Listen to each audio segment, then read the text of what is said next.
Eve was the one to eat from the tree of the knowledge of good and evil first, and then Adam. So why is Eve not the one credited with the fall and the sin nature and the first sin and all of this? Why does that fall on Adam and not on Eve if Eve ate first? That's the question. This is Redeeming Life Q&A. I'm Pastor Bryan, where I'm going to try to answer the questions that you're asking. And that's the question that was asked of me. I was teaching a class. We had kind of walked through some of this, and a really thoughtful woman studying her Bible said, hey, wait a minute. It almost came across the way I was teaching that, like I was saying that Adam sinned and Eve didn't sin, which is not the case. Eve definitely sinned. Adam definitely sinned. And then the serpent was definitely tempting. But there's more going on here than just eating of that forbidden fruit. It's more than just the disobedience and eating from the fruit. I'll show you if I can.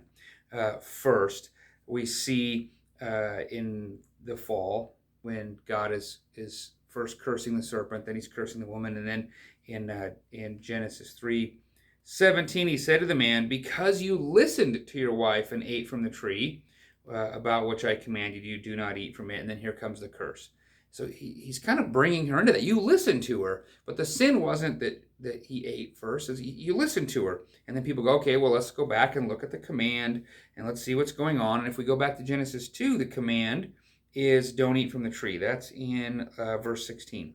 And the Lord commanded the man, you are free to eat from any tree of the garden, but you must not eat from the tree of the knowledge of good and evil, for on that day you eat from it, you will certainly die.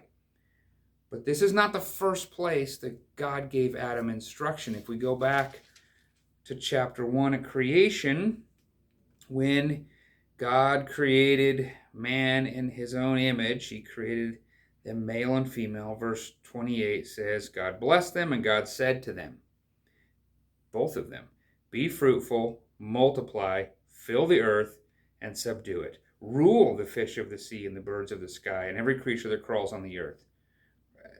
There's a sense of Adam being tasked with being kind of a sub-regent, a servant of the king. Rule in this garden, serve in this garden, tend to this garden, guard this garden.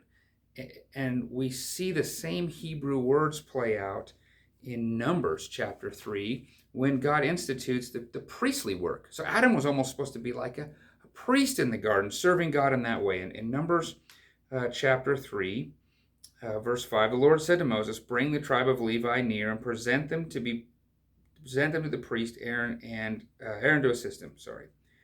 They are to perform the duties for him and for the entire community before the tent of meeting by attending to the service of the tabernacle. They are to take care of all the furnishings of the tent of meeting to perform the duties for the Israelites by attending to the service of the tabernacle. When you go to the Hebrew, you find that it's similar words, same words. There's this idea of guarding, caring.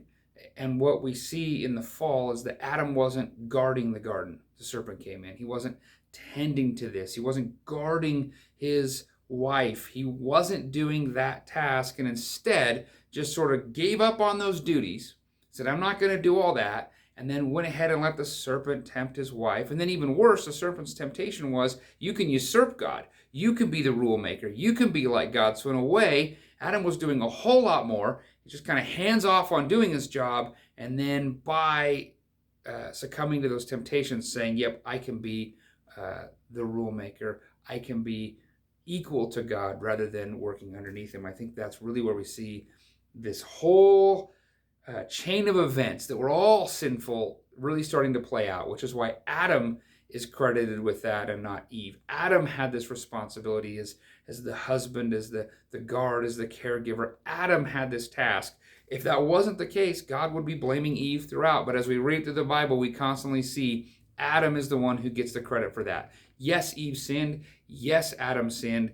But all of that gets really put on Adam for the whole reason for the fall, in not doing his job and in tending to the garden, caring for the garden, guarding the garden, and all the tasks that God had given him there.